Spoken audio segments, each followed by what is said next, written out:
Why are you making my life difficult?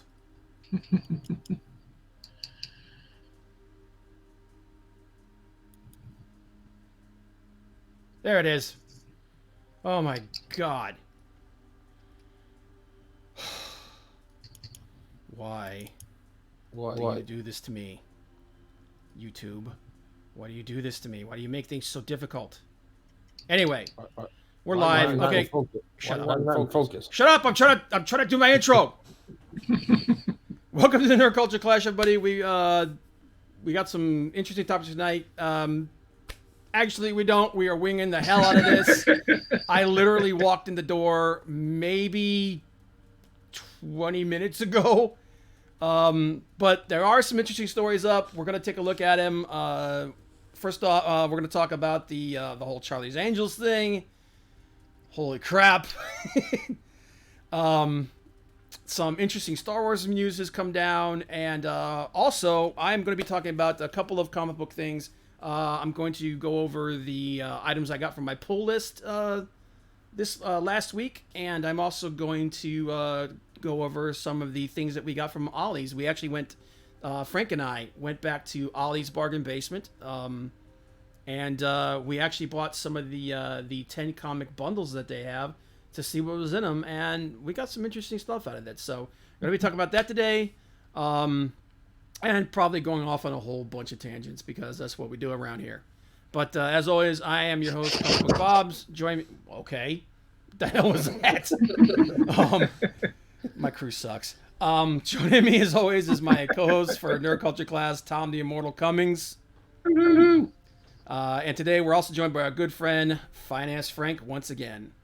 Yes. Okay. You're not in focus, Rob. You know what it is? He is.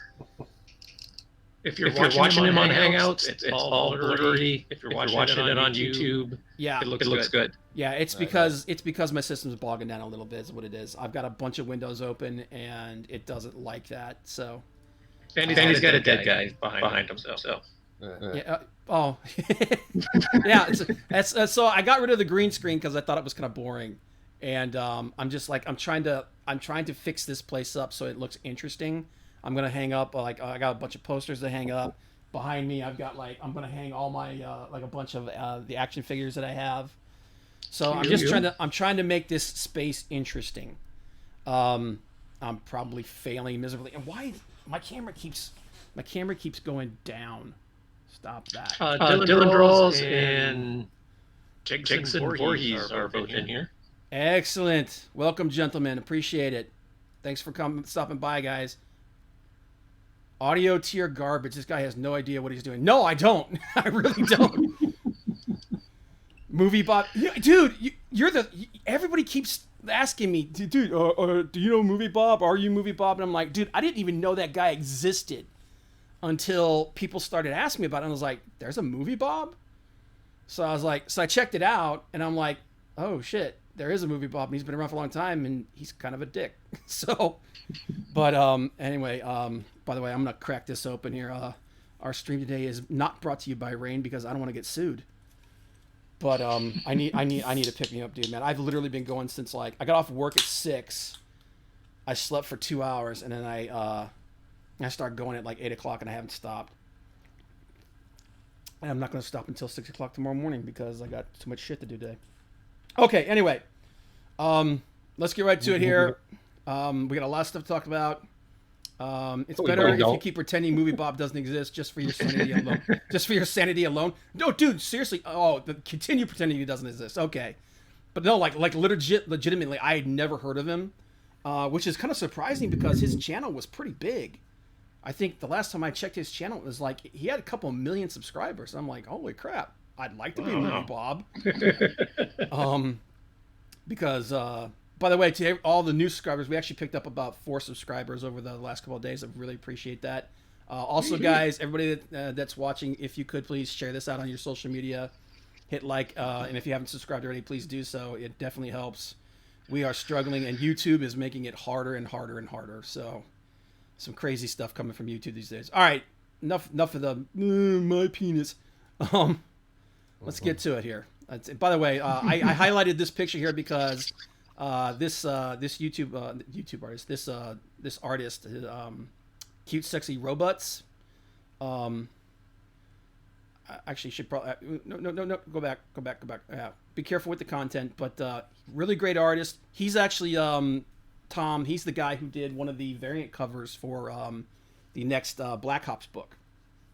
Oh, okay, cool. Yeah, so I wanted to just throw a little bit of his stuff up there. He does get very racy, so if you have an issue with that, maybe don't do this with the kids on. It probably shouldn't do what I just did, where you clicked on it on YouTube. But hey, I flagged my. I did what I was supposed to do. I flagged my channel as adult, so not my problem. If your kid sees a little bit of booty or a little bit of bobs, a little bit of about me, not my problem. Okay, but I digress. Moving on. So, Charlie's Angels director Elizabeth Banks blames men for box office failure nearly a week before the film hits the theaters. This is interesting. Okay. I actually double checked, and this statement is correct. She was literally saying that if the movie bombs, it's because toxic men, and the movie hadn't even come out yet. I'm like, you're already predicting your movie's going to fail. What does that say? Sounds like what's his name was Forstick. Yeah. Anyway, but to be fair, if I'm going to be a critic, I actually have to go and watch this stuff. So I did. I actually watched this movie. I'm not saying I bought a ticket, but I watched it. And yeah, this movie sucked. It was well, let me back up. It was not the worst movie I've ever seen. It was Star Trek 5. There is no Star Trek 5. There's such thing. Yeah, There's no such thing. I will come to your house and I will literally beat you to death and bury you in your backyard. There is no Star Trek 5. Anyway, never. The problem with the movie, and to be honest, we appreciate your sacrifice. You better, man.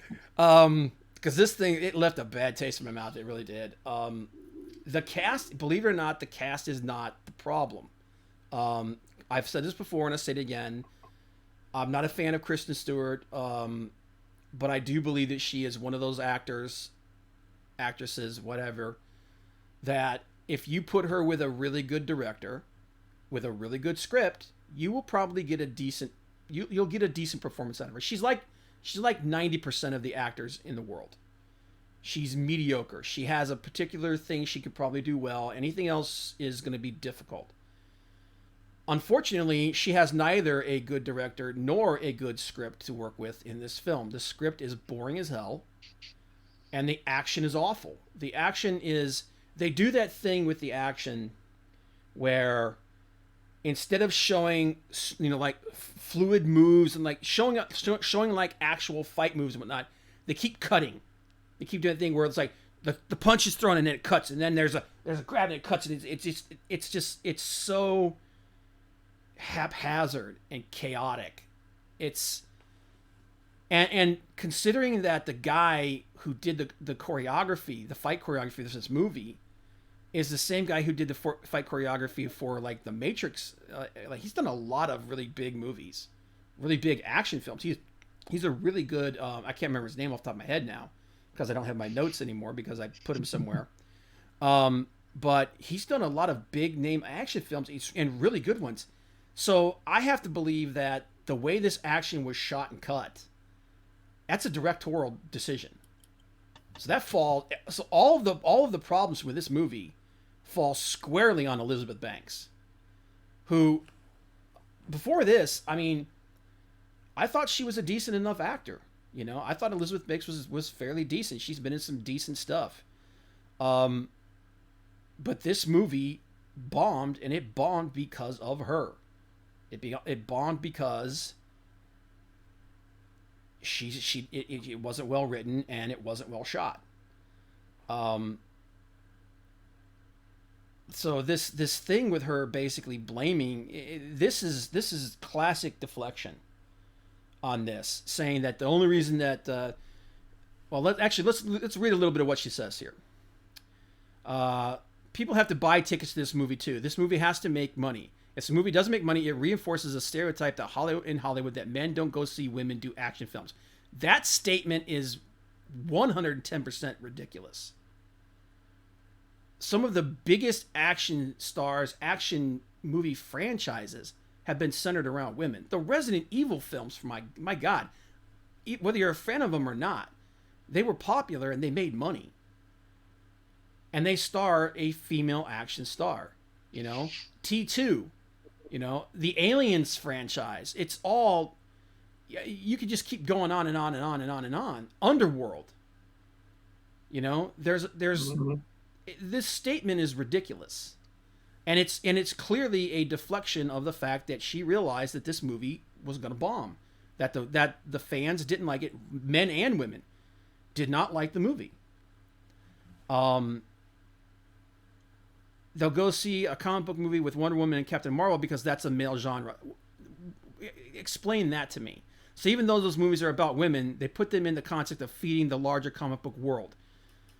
She's putting all the blame on this on everyone but herself. And then she kind of couched it, saying that, realizing that she was probably going to piss off a lot of women by saying that Wonder Woman and pointing out Wonder Woman, Captain Marvel like that. So, by the way, I'm happy for those characters to have box office success, but we need more women's voices supported with money because that's the power. The power is in the money. You get the money by putting out a good product. This was not a good product. Now, again, this was not the worst movie I've ever seen, but it was not good, and it maybe doesn't deserve quite the vitriol that it's getting. But when you come out and you say stupid crap like this, you're basically asking for it. So it's going to be interesting to see, you know, what happens going forward from this. Obviously, the planned franchise for this is not going to happen.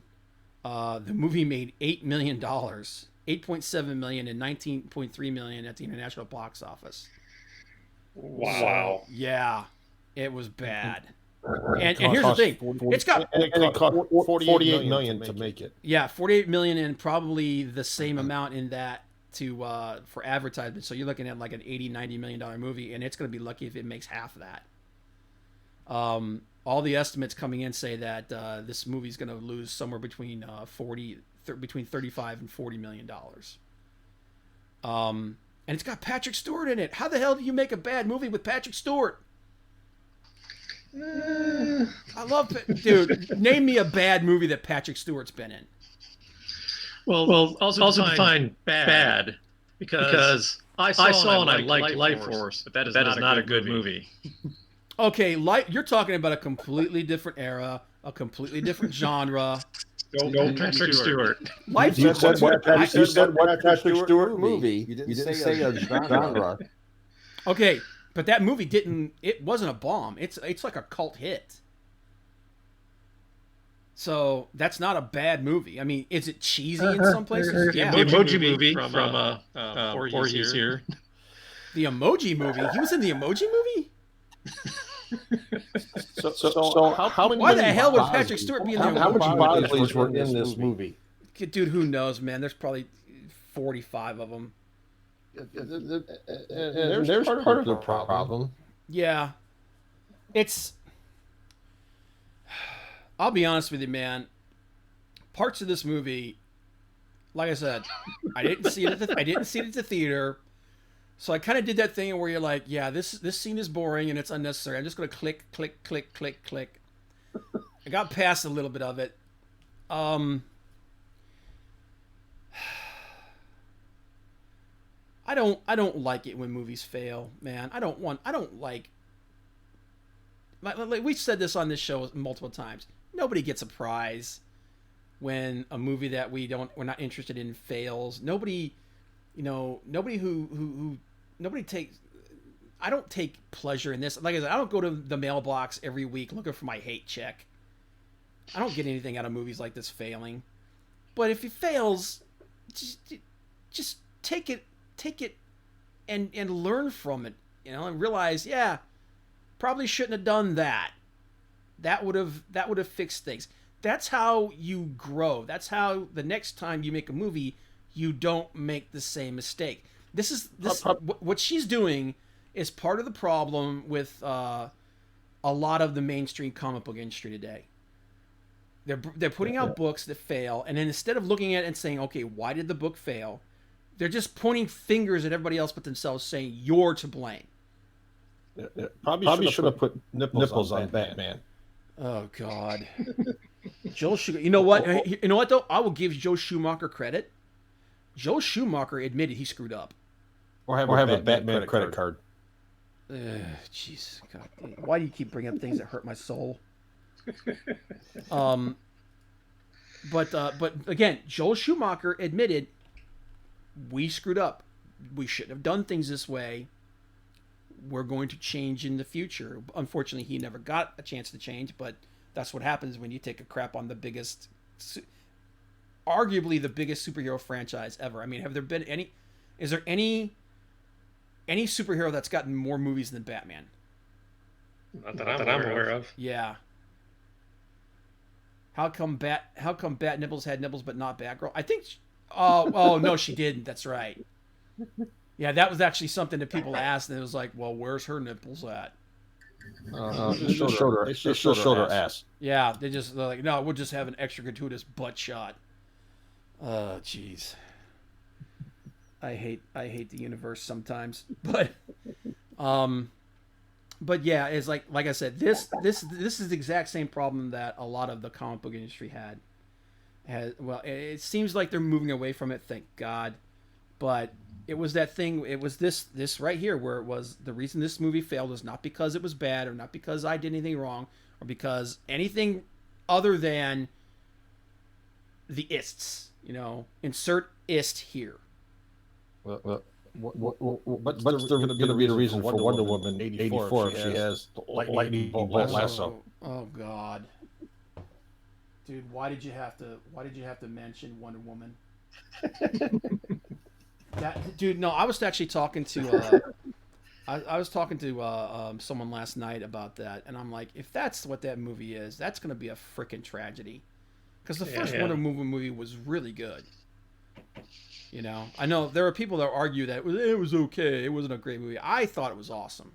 The fight scenes were great. I mean, the whole thing with Ares was a little bleh, but up to that point, man, it was a great movie. But yeah, I don't want to talk about that anymore. That just depresses me. But yeah, and like this whole thing with Elizabeth Banks. I mean, look, be magnanimous, take the hit, realize that the movie you made just wasn't interesting to people, and do better next time. That's how things are supposed to work. That's how you grow. You look where you failed, you look where you succeeded, and you go, okay, regroup and refocus. But it doesn't look like she's going to do that, because Elizabeth Banks responds to Charlie's Angels bombing at the box office. I'm proud. Oh God, this is going to hurt. Director, actress, screenwriter, and producer of director, actress, screenwriter, and producer. I think we know who the problem is. If you're wearing all of those hats and your movie makes $8 million at the box office, I think we know who's at fault. Banks took to Twitter where she wrote, well, if you're going to have a flop, make sure your name is on it at least 4 times. She added, I'm proud of Charlie's Angels and happy it's in the world. Well, okay, cool. I'm glad you're happy. Jesus, what is it with women wanting to look like Justin Bieber? Seriously. Sure, that's not the other way around.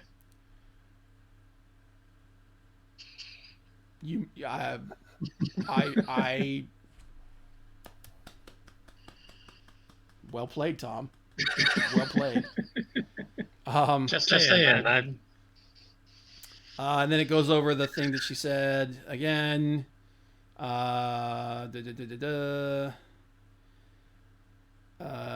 It's reiterating the same crap.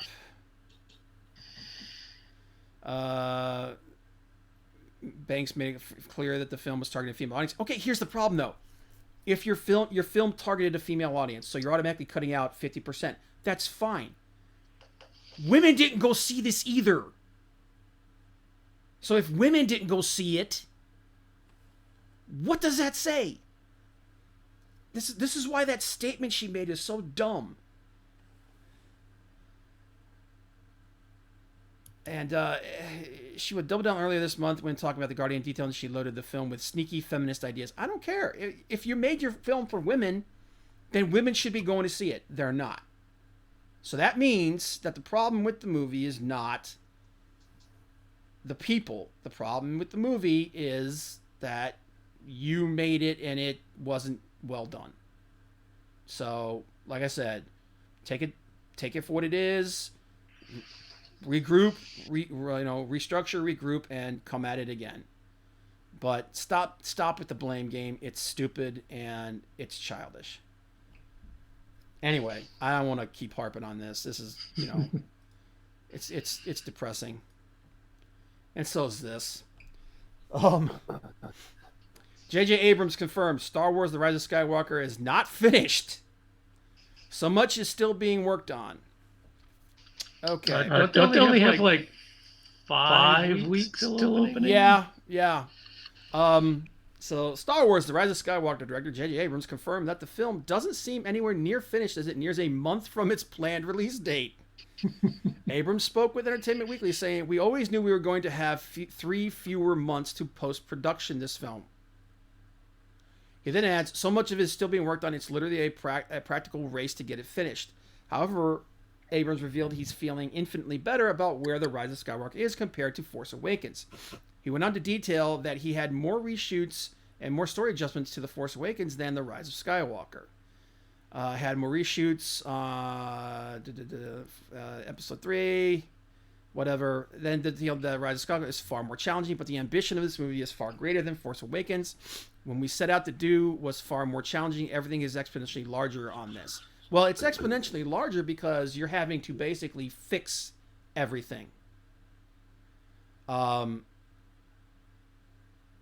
He then teased that the 2.5 trailers that have been released for the film are scratching the surface of what the movie is. In fact, Abrams revealed that there are action scenes from the film that have not been showcased in the trailers. That's because you are completely reshooting the damn movie. That's kind of what happens when you... Everything here, it sounds like doublespeak for, yeah, we completely redid everything. Which is pretty much what all of the reports have been saying that they're clamoring to do, because all the screenings basically said the movie was awful. Rumors about The Rise of Skywalker indicate there are multiple cuts of the film with radical changes to the story in each of the different cuts. In fact, one of the cuts reportedly brought in George Lucas to introduce a new secret Skywalker. One rumor from the middle of October detailed that Lucasfilm and Disney had to rework almost the entire film. That's and considering that everything that was in the first leak, the first trailer that they put out pretty much confirmed all of that, every single bit of it. I'm not surprised that they went back and reshot the whole damn movie because everybody hated what they heard. What were you going to say, Tom? No, Disney said they had to bring him into it's like, what? So yeah. Oh, the whole secret Skywalker thing? Yeah. Yeah, it's another one of those things where they're like, we are trying to figure out how to fix this without everybody hating our guts because of the Last Jedi. Abrams quotes. They should have thought of that before the Last Jedi. Yeah. Well, I mean, dude, we could sit here and pontificate about all of the things that went wrong, all the things they should have done, and all the things that they should do now. But at this point, I think the vast majority of fans are just like, get this thing out of the way, get it over with, so we can move on to something else. And I'm going to tell you what, with the success of The Mandalorian and how good The Mandalorian has been, there's a lot of people that are saying, fire Kathleen Kennedy and have Jon Favreau take over. Because The Mandalorian has been good. The Mandalorian has actually been really good. Yes, it is. I'm hoping to God that we don't get to like episode 5 and it goes off a cliff. But which is still possible until the whole season is in the can. I'm gonna reserve judgment on whether or not that movie is gonna suck or not. But hopefully it doesn't. I truly hope that it's as good as it has been the first 2 episodes. Abrams' quote will more than likely not settle any fear fans might have that the film is a complete mess. In fact, he appears to be confirming those fears, noting they are crunching to get the film finished. This is almost never good. He does attempt to alleviate those fears, stating The Rise of Skywalker has had less story adjustments and reshoots compared to The Force Awakens, but based off the leaked plot details, that might not actually be a good thing, as many Star Wars fans are skeptical about the Return of the Emperor and the old Imperial technology shown in the various trailers.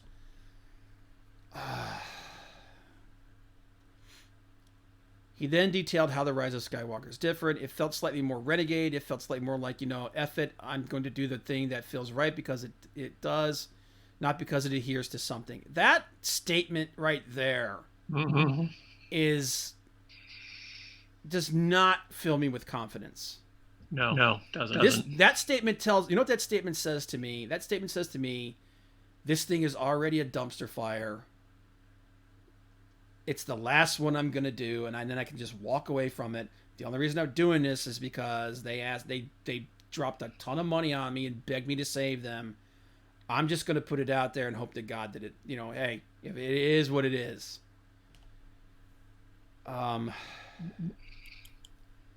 Yeah. Well, we got 5 weeks to find out. Yep. Warner chief John Stankey, that's an unfortunate name, made the announcement back in September. We are extremely excited about the potential to deliver remarkable and memorable stories and characters across multiple platforms to audiences around the world. JJ, Katie, and all of Bad Robot, God, I swear I know how to talk, bring extraordinary vision, exquisite filmmaking, and exemplary industry leadership to this endeavor in our company. I think that's because he and Bad Robot signed a deal with Warner Media worth $500 million freaking dollars. And you better be excited and better hope to God that the potential's there, because if not, you just flushed $500 million down the toilet. So, yeah, again, dude, you want to know what I want? I want to go into that movie and come out going, "Oh my God, that movie was awesome." That's what I want. I don't want to go. I would settle for walking out going, not bad. Yeah, I would settle for that. I don't want to go into that movie and be like, "Yep, it's exactly what I thought it was going to be. It's an absolute piece of dog crap." I would rather come out of that movie going, "I've never been so happy to be wrong." All of the times that we talk about these movies and it seems like they're going in the wrong direction, I want to be wrong. I really do. I get nothing if the things that I love die. You don't get a hate check in the mail. That's what I said, man. I don't get a hate check in the mail. So I hope J.J. Abrams figures out. I'm not real. I don't have a whole lot of hope because for starters, Abrams has never been able to finish anything without screwing it up. Yeah. So, but maybe, you know what? Sun shines on a dog's ass once in a lifetime. So. Oh, by the way, hello. Ikari Press. Hey! Oh my God! It's my boy Antonio Bryce from the Wrestling Council. Thank you, brother. Appreciate you stopping in. It's got some eyeballs in. But yeah, and anybody who there's only 3 people watching right now. But down to 2. Yeah, anybody that's watching this later on, definitely check out Ikari Press. Check out the Wrestling Council this Thursday. Oh man, it's gonna be interesting. Raw yesterday, I have to say, even though there were some really stupid angles, there were some really, really good matches yesterday. The Rollins Andrade match was really good. I mean, the ending sucked, but I'm amazed that they actually did that match. So yeah, but check out the Wrestling Council this Thursday. Definitely check out Ikari Press. Antonio does some of the most amazing interviews. Tom, Antonio's the guy who did the interview with Jeff Smith. Oh, cool. Yeah, dude, you would not believe what he did for him too, man. So he talked to him, and he hooked Antonio up with the Bone Omnibus. Oh yeah, nice. Yeah, and he signed it. Very nice. Dude, that's the kind of stuff. That's the kind of stuff I want to do, man. I want to talk. He talked to Ann Nesenti. I'm like, I gotta get this channel built up, man. I want to talk to people like that. I really do. That's the goal. Rob, man, I have one question for you. What? Do you want to join the Inner Circle? It sounds to me like you want me to join the Inner Circle. Do you want to join the Inner Circle? Do you want me to join the Inner Circle? You want to join the Inner Circle? Tom's sitting here. Tom is like, what the hell are these two idiots babbling about? I know you guys well enough. Tom's just like, I'm just going to wait till you're done with your crap. But, yeah, man, I appreciate you stopping in here, brother. That's cool as hell. But yeah, definitely check out Ikari Press, guys. It's awesome. Okay, on to something more interesting. All right, Gal Gadot throws her support behind the release of Justice League Snyder Cut. The hashtag Release the Snyder Cut campaign is growing more every day. One of the top trends on social media this weekend, it received a major boost spearheaded by Justice League and Wonder Woman star Gal Gadot. Sunday, Gadot posted to Twitter a black and white shot of herself on the set of Justice League sitting in an open van using the popular Release the Snyder Cut hashtag. So I've actually talked to quite a few people. A couple other YouTubers, was Black Angus for one of them. There's a whole bunch of them. But there's a lot of people that really, really want this thing. And Ben Affleck went on and he released this. He did hashtag Release the Snyder Cut as well.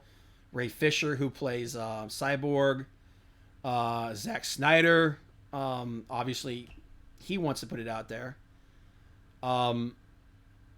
At this point, I think it's gotten to the point where DC, if they released it on like HBO Plus or direct to video or something like that, they could probably make money off of it now. So the question have these people seen it? I mean, well, no, well, they were in it. No, I mean, have they seen the director's cut? No. I mean, nobody has seen the Snyder Cut. Well, the problem is that when they brought in Joss Whedon, and Whedon did a bunch of tweaks and alterations to the film, and according to Snyder and several of the actors themselves, they said that the Snyder version was very different from the Whedon version. Okay. So, I mean, but obviously they're not going to release the same damn movie twice. Yeah. But at this point, with this trending as high as it is, they could probably put together something without having to put too much money into it, and they might be able to make a profit off of this thing. Because that's the thing that's stopping them from doing this whatsoever, is we ain't gonna make any money off of it. But if they could figure out a way to make money off of it, I'm pretty sure that they would be open to doing it. And considering how much traction the the hashtag has gotten over the last couple of weeks, it's possible we could see the Snyder Cut. The question that I put forward to people is, what if the Snyder Cut comes out and it still sucks? Yeah, that would be very unfortunate. Well, the response that I got from them is that at least then we would know. Yeah. You know? There are people, here's the thing, though, there are people that actually liked Justice League. They thought that movie was good. There are parts, and me myself, there are parts of the movie that I thought were good. Do I think it's on par? Do I think it's a great movie? No, I don't. It's not the worst movie I've ever seen. No. There are elements. Yeah, it's not great. Yeah, it's not great, but it's not terrible either. There are. I mean, the elements that I didn't care for in that movie. I don't care for Ezra Miller's The Flash. I don't want it to be so dark. And I do think that they rushed to get to a Justice League film. I think they really rushed it. But they also needed. Well, it would have been nice to have the Aquaman movie out first, and they needed a Cyborg movie beforehand. Set up all your characters before you do the ensemble movie. Yeah, that's what needed to happen. They needed to set up all their characters. They needed to, whether you like Marvel or not, whether you think the Marvel films are good or not, they have the formula. They have the formula for success, and it is you gotta lay your foundation first, and then build to the big ensemble film. They didn't do that. That's what Warner Brothers and DC didn't do. So, but at this point, it would be interesting. I'm actually kind of interested to see the Snyder Cut at this point. Oh yeah, I'd watch it. Yeah. They can do it like they did with Richard Donner with Superman 2. Yeah. Do something similar like that way. Yeah. Just do like Blade Runner and have like 12 cuts out there. All of them have been released. And like I said, and they were talking about it here, they could release it on HBO Max.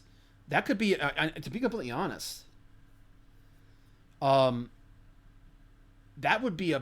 might be a big selling point for the streaming service, HBO Max.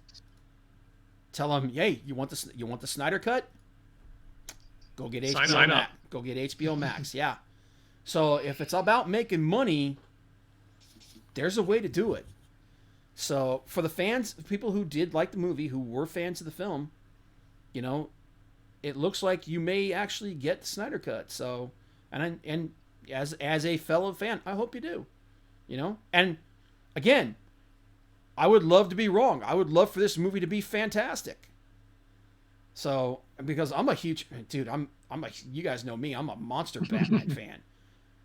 I want every movie that Batman touches to turn to gold. So, it would be interesting. It would be interesting for this it'd be interesting to see. Okay. So now we come to the part where I'm not quite sure what to do here. Well, I have a review to do quickly. Okay. Do you have any media to share? I do not. Well, when I saw Midway over the weekend, I was a little apprehensive about going to see it, just because of the previews. But it was pretty good. Downside to it is it does have some bad CGI in it. It also has some good CGI in it. Whoever did the CGI for the Dauntlesses and the Avengers, they must really like those planes, because the CGI for those was pretty damn good. There was a couple of ship scenes that were little dodgy, we'll say. Okay. If you're going to do a movie, you should really. I would like to see more consistency. I would rather see like an entire movie with just okay CGI than something that varies between like oh my God, this is like hyper real. What the hell just happened? Sort of thing. Yeah. Like I can look at like on the trailer here. I'm looking at some of the ships. I'm going, wow, those are obviously CGI. Yeah. So there were some parts that were really good. Like some of the CGI was really good. Some parts not so much. But yeah, for the most part, the movie was good. It was Oh, it's Patrick Wilson's in this. it was a good historical movie. And then the thing I find rather funny about it is, a few years ago they had the movie Pearl Harbor. Yep. That covered Pearl Harbor, the Doolittle Raid, and Midway. This movie is Midway. It covers Pearl Harbor, the Doolittle Raid, and Midway. That's you should focus on Midway and. But this is to know about Midway. You have to know about Pearl Harbor. The Doolittle Raid also ties them both together. And they do also cover other stuff. I mean, this is definitely more a historical movie because they talk about other battles. They talk about different things that happened. How America really was on its heels. Mm-hmm. And there's something you don't see in the previews. They do some of their personal lives, but it's not like the story behind Pearl Harbor, where it was like, oh, we have a love story that is set in this era. This is about these battles. It's about what happened. So it touches on their lives, but just enough to make you feel a connection with them. I guess is what they're going for. I could have done without that, but I just watched documentaries, so. Anyways, the acting was good. The one guy, the guy that played in Battle Angel, Ed Skrein. Yeah. I was just going to ask if that was him. That's why I paused it on that frame. I'm like, is that Ed Skrein? His character's interesting because he starts off the movie being one of those guys. Let's get at him. Let's do this. And by the end of the movie, he's in command of a squadron. And now he's responsible for other people's lives, and he realizes that war is bad. Well, not just war is bad, but it's more than just he also has a wife and kids, so he's like, it's not just me when I'm out there doing this. I'm just not putting my life out there. This involves other people. I still have to go out there and do my best, but like I said, for the most part, I really liked it, except for some of the bad CGI. I thought it was it's a good telling of the story.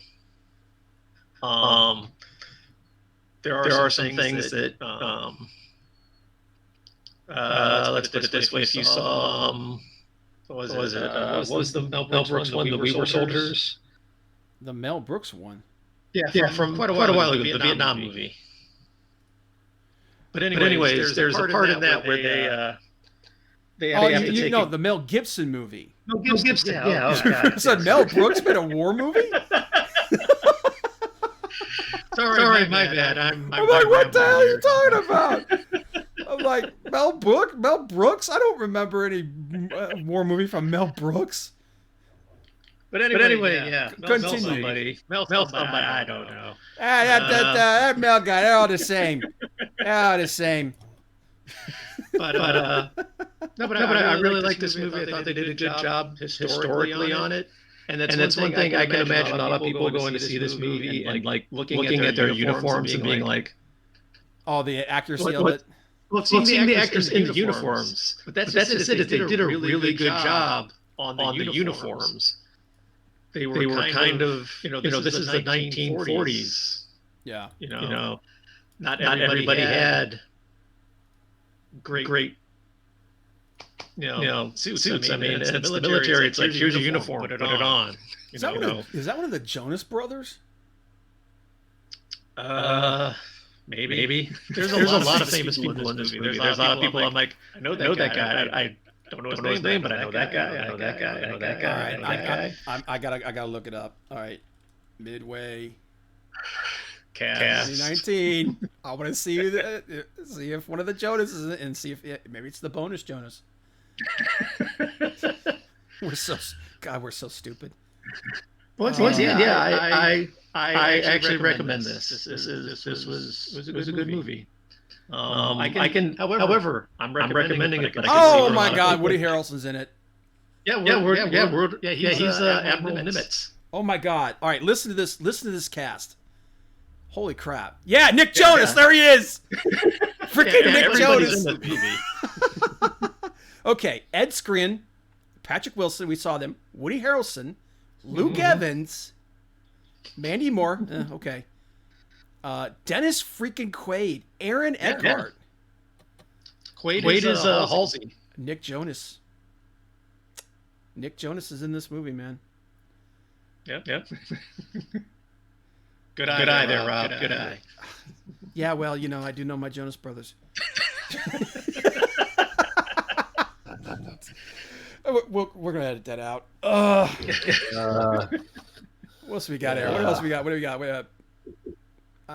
Any interesting names? There's probably a bunch of people. There's probably people in here who are like, oh, I know who that person is. Oh yeah, I know that guy. Yeah, that's what I was doing watching. I'm like, I think a ton of people in this movie. Wow, I can't believe freaking one of the Jonas Brothers is in this movie. Okay, all right. So overall for this movie, what do you think, brother? I definitely recommend it. It was really good. Yeah, I meant to go see it. I did not have a chance to. I watched Charlie's Angels instead. Well, cleanse your palate. I watched this. Yeah, it's a bitter pill. And you also saw Doctor Sleep and Jojo Rabbit. Yes, did you go see Jojo Rabbit, Tom? No, I got to. Dude, this weekend. It's so good. It's so good. We actually did a good job of not doing spoilers in the trailer. I'll tell you what though, movie man, it is definitely a dark comedy because there are some moments where that movie gets dark. But then again, I mean, you're talking about Nazi Germany, so it's gonna get dark. Yeah. But where it's funny, it's really funny. Dude, I love him or hate him. I gotta give Taika Waititi props for that movie. That movie was awesome. It was awesome. Was it only showing up here at Crocker Park? I believe so. And is it still limited, or is it gonna like expand? I've only seen it being limited. I haven't seen anything else other than the fact that it's up for limited. Which is unfortunate because it's a really good movie. I mean, the kid does. Usually you watch those movies where they got a kid actor in it, and you're like, okay, it's the kid actor. Yeah, this kid did a really, really good job. Oh my God, what's her name? Rebel Wilson. Rebel, which I call her Rumor Wilson. In the trailer thing, it's whatever, man. But I'm not a big fan. You didn't call her Mel Brooks, so she has one of the funniest lines, and don't say it, Frank, because I want Tom to hear. I'm not going to say it. She has one of the funniest lines, and it's completely deadpan, and just you're like, oh my God, that is so screwed up, but it's so funny. Yeah, I want you to go see it before next week's episode of this show. I want to know what you thought about it because it was so good. But all right, real quick, entertain everybody. I gotta go grab the thing I'm gonna do a review for. Okay. How you doing, Frank? I'm doing great, man. I'm just getting ready for next Thursday, Thanksgiving. Oh, awesome. I'm not having it until the weekend after that, so I'm going to be probably playing Skyrim for most Thanksgiving. So nice. That'll be sweet. Trying to get to my next goal I set for myself, which is to get all the perks. So all of the perks. all of the perks, of which there's definitely over like 250. So I got quite a few more levels to go. What were you talking about, by the way? Skyrim at the moment. Oh, yeah, okay. Oh, yeah, Skyrim, yeah, Skyrim, yeah. Or maybe I'll start playing Fallout 4. Finally get started on that. Yeah, you know, you could play Baldur's Gate and we could play together. I'm just saying. Multiplayer. Streams. Well done. Matthew Weldon. There we go. I'm going to bring up Matthew Weldon's Instagram page because one of the things I want to talk about now is my pull list this week. I actually got some, went to the comic book store and actually pulled out some good comics. And two of them are from our good friend, Mr. Matthew Weldon. And actually, Tom, I'm going to have to bring this with me to the game on Thursday because you're going to want to see these. And it is Punchline issues 8 and 9. Ooh. Yeah. Punchline issue 8 and 9. Because I actually, this week, I was 2 weeks behind on my pull list. So I got more stuff than normal. But as usual, the art is fan-freaking-tastic. Fantastic. It's fantastic, man. It's freaking cool. But, dude, check this out. You're gonna love this. So Weldon likes to do these little, like, homages. Mm-hmm. Check out this back cover for this. Oh, you're gonna have to give me a second for the feed to catch up because I can't see that right now. It's all just blurry. Oh well, I can. Let me highlight myself in the Hangouts. In the video. And let me move it over there. Hey. Is that a Star Wars looking? Yeah, it's like I see the glare on it. I'm sorry. There you go. It's like a Star Wars homage cover. Actually, I think I've seen this. No, I didn't see that one. Yeah. Yeah, different covers. Yeah. Sweet. Pretty cool, isn't it? Yeah. Dude, and his art's so good. But there's some interesting revelations about Jesse's mom and dad. Yeah, I'm gonna have to. Hopefully this will be my box next week. So. Oh! Did you start picking it up? Yeah. Oh, cool. So also this week, I got part 4 of the Sean Murphy's Batman: Curse of the White Knight. Dun, dun, dun, dun. And each chapter is titled a different character. And this week's is Alfred. Mm-hmm. So and by the way, if you haven't read Batman White Knight, that is a great story. Great story. And this is the sequel to it. Sean Gordon Murphy is hands down, in my personal opinion, one of the best creators in comics today. Awesome, and on top of that, he's an awesome guy. He's a guy, like, he's not afraid to reach out to people that he maybe has differences with and say, hey, let's talk this out. And some people were coming at him because he was doing that. And he says, listen, here's what's going to happen. I'm just going to be cool. You and me, we're going to meet at a convention someday. We're going to talk, and we're going to leave, and we're going to be friends, and we're going to end up working together. That's an awesome attitude to have, man. Mm-hmm. That is a fantastic attitude to have. But yeah, for anybody who's this book is awesome, and he's actually got a project he's going to be working on soon, a personal project, and I can't wait. It's going to be a crowdfunded book, and he's going to run it on Indiegogo, which is probably the best platform to do it on because you get more. Actually, the best thing to do, from what I understand, is to run it on as many platformers as you can. So Indiegogo and Kickstarter at the same time would be the best thing. But what's cool about this book is the whole idea behind the original, the first part of this, the Batman White Knight, was the Joker gets cured and he actually turns into a better Batman than Batman. And it's like it's really good. I know that you Tom, you don't usually deal in mainstream comics. Yeah. That's a story that I think you would actually like. Not possibly. Like that, they're. I just in general just don't get into them. But things like I absolutely loved Red Son. That was an awesome story. Yeah. This is actually kind of in that vein. It's kind of an Elseworld storyline.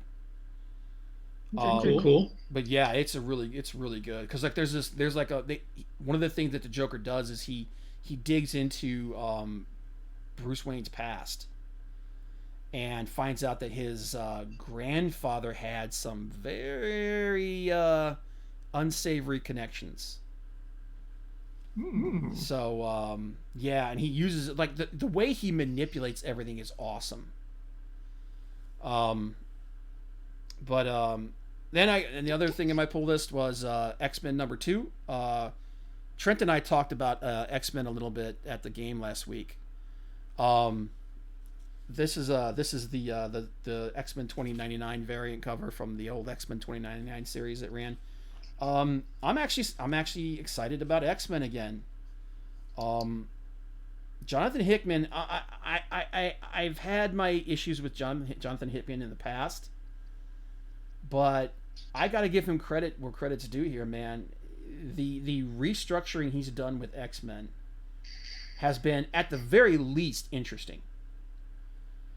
And I'm actually interested. I'm not going to say that I'm excited because I haven't been excited about a Marvel book for a long time, but I'm pleasantly interested in the X-Men again. And it doesn't hurt that Lionel Yu does the artwork for this issue, and the artwork is gorgeous. Like Lionel Yu's artwork has always been fantastic. But yeah, once the current storyline for this is done, I'm probably going to do a whole review for the series for the X-Men. Yeah, the X-Men series that's going on right now. I don't like doing reviews for books that are in the middle of their run. I've done a few exceptions to that. Like I did a run over of some of the Brian Michael Bendis Superman storyline that he's doing right now. A little bit of the Tom King stuff. The only reason I did that is because those runs were dragging out so long, and I was also basically just saying I was done with them because I'm done with Bendis. I'm done with Tom King. Again, they're probably very nice people. From what I've been told, they're very nice people. I don't have anything against them. I just don't like where they're going with these characters. Another book, and I never thought I would do this, and some people that know me are going to be like, dude, I've started picking up Red Hood and the Outlaws. No secret, I'm not a fan of Jason Todd. But this book has one of my all-time favorite artists on it, Kenneth Rockefort, and oh my god, that artwork is freaking gorgeous, man. Let me pull up one here. You guys can see what I'm talking about. It's so good. The guy is so good. His style is very much unique to himself. Hey, look, there's an AEW ad. Sweet. All right, let me get a nice splash page here to put up. Oh, here we go. There's a good one. Look at this. See if I can look at that. That is gorgeous. In this tiny little box that I am in. I don't know why I thought that was gonna work, but yeah. Ken Rockford. Ken Rockford's fantastic. The story is actually not bad either. I'm gonna give credit where credit's due. The story's not bad. I'm just not a fan of Jason Todd, but yeah, like this is the kind of thing that I'll do sometimes, guys. I'll buy a crappy comic if the art in it is awesome. Yeah, I can relate to that. I'm what can I say? I am who I am. The other thing I got out of my pull list this week was DC is doing these reprints of really important issues. They're called dollar comics. It's literally $1, and this one was Blackest Night #1 by Jeff Johns and Ivan Reyes. And if you wanted to get into that storyline, you can get the first issue for $1. You can't beat that, man. I mean, you get a lot of, and this thing is big too. I think this was like a 35-page book. So for $1, you get a 35-page comic. Nice. And the artwork is gorgeous, and I know that it's going to be hard to see. What the hell? Why is there?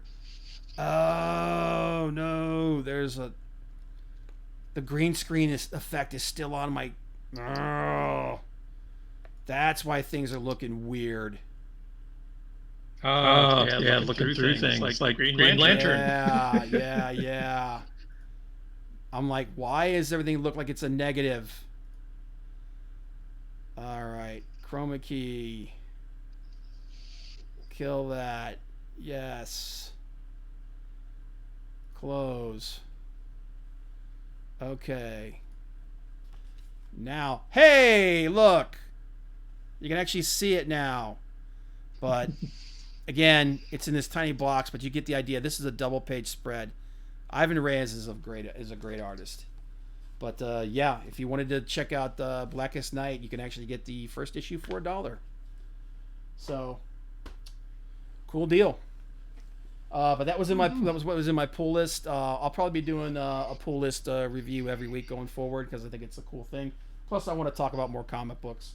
And speaking of more comic books, Frank and I. Let me go over here to there we go.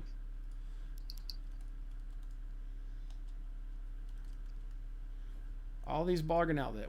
Frank and I went to our Ollie's Bargain Outlet. The reason why we went to Ollie's is I actually did a story on this a while back. Marvel, DC, and other companies like Zenescope, IDW. Basically, they made a deal with Ollie's, and what they did is they dumped all of these trades that they could not sell. For whatever reason, they had tons and tons and tons of these books that were just collecting dust. So they basically sold them to Ollie's for pennies. So Ollie put these things out there, and I'm talking trades that would normally go for like $25 a pop. You can get them at Ollie's for $4 or $5. Now, granted, a lot of it is Marvel Legacy stuff, which is mostly crap. But some of it is decent stuff. Like I actually got Marv Wolfman's original Robin run where Tim Drake was introduced. I got the trade for that, that thing is like huge. Got it for again $5. Got that for $5. Nice. Again, Ultimates 2 from Marvel, which admittedly the writing was not great, but the art was Ken Rockford, who I just showed you a book from. So guess what? I bought it because it's Ken Rockford's art, and it's freaking gorgeous. Again, $4, $4 or $5, and so this last time we tried something different though. They have this other thing where they've got these grab bags, and they're just regular comics, and there's 10 of them in there, and they've got one comic facing out on one side, another comic facing out on the other, and you don't know what's in the middle of them. Well, you're not supposed to know what's in the middle of them. Some people have kind of taken and they've opened them a little bit so you could kind of look inside. I'm not going to say that we mixed and matched anything, but we kind of did, especially Frank. But we bought 3 of them, and it's 10 comics for $5. You don't have any proof of that. I've got video. Yes, I do. I got proof of that. Unfortunately, the video that we took, something was going on with my phone, and the audio was just bad. So couldn't do the video for that. But I can go over some of the stuff that was in it, and there was actually some pretty cool stuff in there. Now some of it was like this is absolute BS, because forget the fact that these comics were like they're old. Some of them were actually free comics. Some of them are from Free Comic Book Day. So I'm like, really? You're going to charge people for free comic books and stuff? I mean, even though you're only charging like 50 cents a piece, you're still charging for it. So like, that's kind of bullshit. But anyway, I bought 3 of them. So that's 30 comics. And out of 30 comics, about half of them were what I would consider to be decent comics. The other half were just kind of pretty good actually. But... That's actually not bad. It's like 50 cents a comic.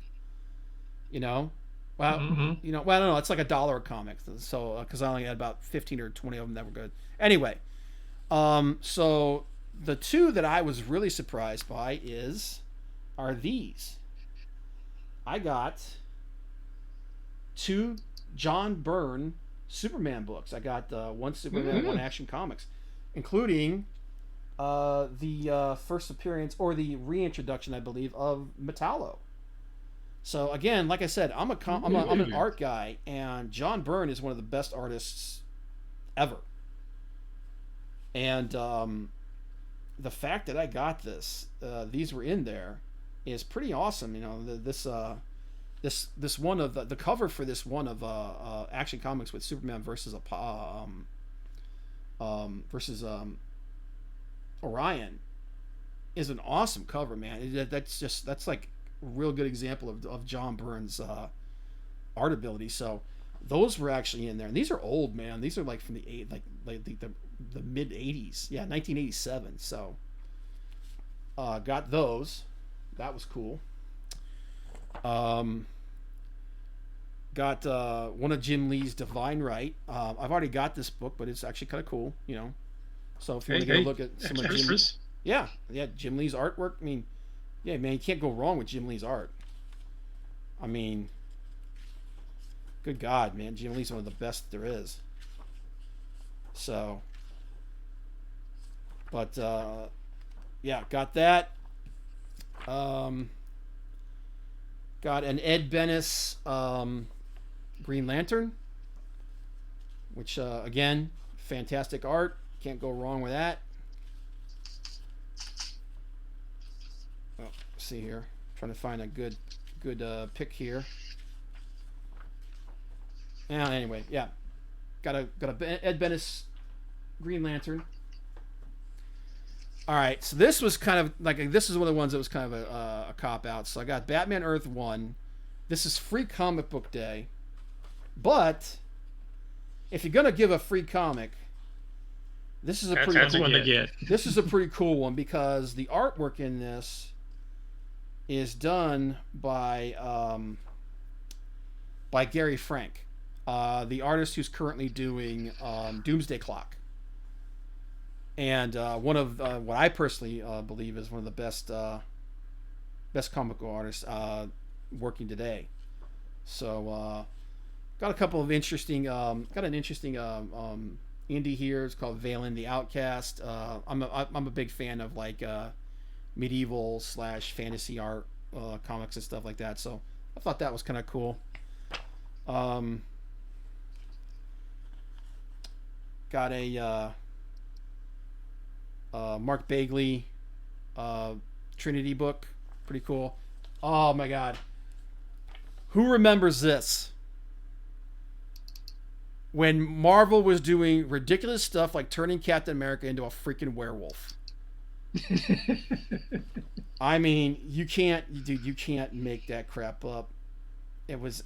I remember actually buying this book way back in the day, man. And it is as ridiculous as it sounds, but this is a little piece of nostalgia. So, again, you change one letter in that, and you got you got Cop Wolf. I was thinking Wolf Cop. Wolf Cop, yeah. Got a really cool the Warlord comic. Again, it's another fantasy book from DC. Interesting art, pretty cool. Got some Mirage stuff. Some Dr. Mirage from Valiant, back when Valiant was really good. A couple of interesting Street Fighter and Darkstalkers, a little bit of manga type stuff. I'm trying to remember the name of the guy that does these. He's pretty good. So those are cool. Some Udon stuff. Got an Andy Kubert X-Men. Really good book. Got some more Udon stuff. Brett Booth's the artist Brett Booth. If you don't know who that is, that's the guy who's currently on Deadshot. This is his first comic. This was Stormwatch Zero from Jim Lee's Wildstorm, and this was actually Brett Booth and Jeff Scott Campbell, J. Scott Campbell. This is also his first book, so that's pretty cool. So good art. Got a old X Factor from back when X Factor was a thing and was cool. Louise Simonson was the writer on this. Terry Schumacher was the artist. So, got a Savage Dragon book from back before Eric Larson lost his freaking mind. So, interesting artwork there. Got another free comic book day, which was total BS. But it's Grant Morrison and Frank Quietly, Superman, All-Star Superman. So, that's interesting. That's cool. And got a classic Starman, some good art in there with Power Girl. And got a Michael Turner Soulfire. Again, some more fantasy stuff. So all in all, not a bad haul for $15. Yeah. Would have liked if all of them had been that good. But yeah, so I don't know if I can recommend going to Ollie's to do that, because it's luck of the draw. It's luck of the draw to get those go in and buy those 10 packs like that. But I can't say I'm disappointed. I mean, I got some decent comics out of that. So Ollie's is an interesting thing. Like sometimes you go there and there's tons of stuff. Sometimes you go there and it's just an absolute famine. So, but yeah, it's I try to hit Ollie's at least once every couple of months. But if you're looking for some good, but there is like I said, there's a lot of books out there that if you're just looking for good art, even if you're not a big fan of Marvel's, like I said, their Legacy era, there's a lot of good art that came out of there. There's a lot of good books that had decent artists on them. A lot of books that had good artists on them. You can get some good art. So yeah, I would check out Ollie's and see if there's anything there worth buying, because you might get some stuff like that. Cool. But we've actually run pretty late today, guys. We actually got off to a late start. I apologize for that. Like I said, we were super unprepared today. I have been running around like the proverbial chicken with its head cut off. Like I said, I got off of work at 6:00 this morning. I slept for like 2 hours and I've been going ever since. So I apologize for the haphazard nature of the show. Not that that's not the way things usually go, but hey, sometimes you get gold when you're digging like that. I think we had fun. Oh yeah. I might be wrong. Maybe we sucked. Maybe it was terrible. I don't know. I couldn't tell you. I know I need to put the other poster into that friggin' frame back there, and I've got another poster I need to put up there. I just, now looking at them from this angle, they are so uneven. Yeah. They are so well. No, what it is one of them is bigger than the other. That's what it is. I just remember that now. The Batman poster back there. That's the Jim Lee Batman poster back there, by the way. That poster is actually smaller than the one next to it. So I don't know. I'll figure it out. Anyway, that's our show for today, guys. I want to thank everybody that stopped by. Akari Press. Love that. I appreciate that he stopped by. Jason, is it? No, it's Jay. I was gonna say Jason Voorhees. Voorhees. I thought it was Jackson Vose. I apologize if I just butchered your name, which I probably did. Dillard Draws. Always appreciate John Dillard stopping by, and everybody else that watches this later. Thank you for being here, guys. It's greatly appreciated. As always, you can find us right here every Tuesday at 6 p.m. Eastern Standard Time. Usually we do a better show than this. If you like what you saw today, though, please hit like and subscribe to help the channel and leave a comment below. It's all greatly appreciated. Like I said, YouTube has been really doing some serious YouTube's doing some seriously messed up stuff lately. They don't promote small channels like this, so we need as much help as possible getting the word out for the small creators. But anything and everything is greatly appreciated. But more importantly, leave a comment below, guys. Tell us what we're doing right. Tell us what we're doing wrong. Do you agree with us? Do you disagree with us about the things that we were talking about? Yeah, and let's engage. But until next week, I'm Comic Book Bob. I'm Tom. That's Frank over there. And I'm Finance Frank. I was gonna say Frank fell asleep. He's like, oh, what? No, Frank's still here. No, Daddy, don't touch me there. But anyway, guys, thanks for being here, and we will see you guys next week. I'm gonna go play. I'm gonna go play some Dungeons and Dragons. Bye, guys.